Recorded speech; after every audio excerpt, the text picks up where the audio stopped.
Bienvenue dans cette partie qui sera consacrée à la mole. Alors, c'est quoi une mole de la matière? Une mole de matière, c'est une quantité qui contient un nombre fixe d'entités élémentaires.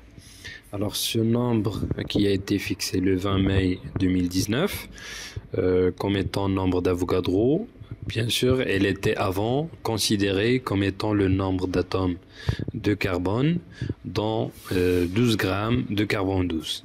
Je vous présente un petit calcul pour retrouver cette valeur ou bien une valeur approchée de ce nombre-là. Alors, si on a une masse 12 grammes de carbone 12, alors on peut calculer le nombre d'atomes qu'il y a dans cet échantillon en calculant la masse d'un atome. Alors, puisque la masse d'un atome est centrée dans ce noyau, avec un calcul approximatif de la masse du noyau de cet atome, l'atome ou bien le noyau de l'atome du carbone 12 est constitué de 6 protons et de 6 neutrons. Alors un calcul très simple nous donne 2,00 puissance moins 26 kg.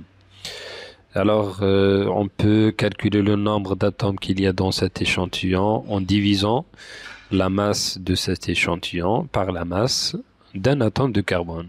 Alors c'est un calcul très simple et nous donne une valeur de 6 puissance 23. Ce nombre-là est le nombre d'Avogadro.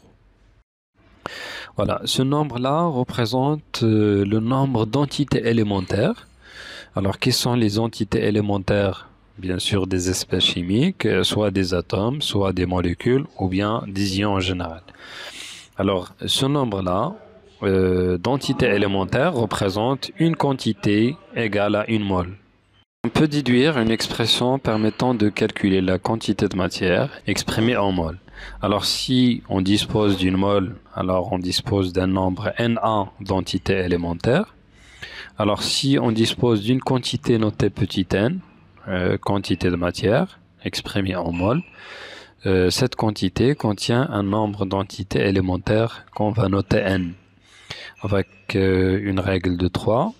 Alors petit n, ou bien quantité de matière égale au nombre d'entités élémentaires qu'il y a dans l'échantillon, divisé par le nombre d'entités élémentaires constituant une mole de la matière. On divise n par Na.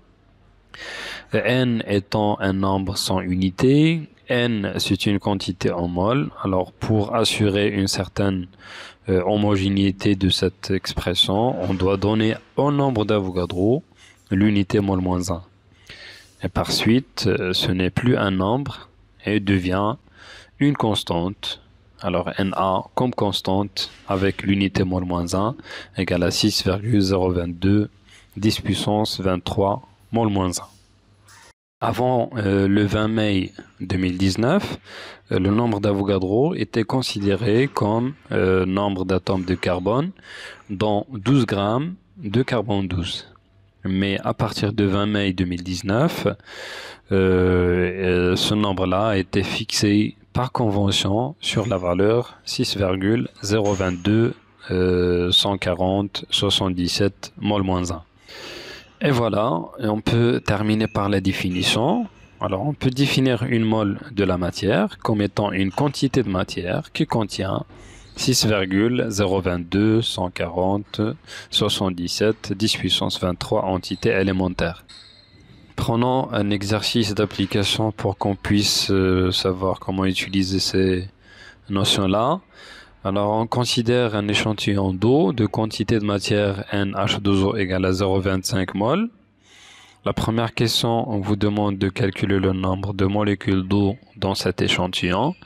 La deuxième question, de calculer le nombre d'atomes d'oxygène dans l'échantillon. Et la troisième question, de calculer le nombre d'atomes d'hydrogène dans cet échantillon. Alors, je vous conseille, avant de continuer à me suivre dans cette vidéo, de prendre cette application et de s'entraîner, ou bien d'essayer de répondre à ces trois questions. Espérons que vous avez bien traité cet exercice. Alors, on commence la solution de ces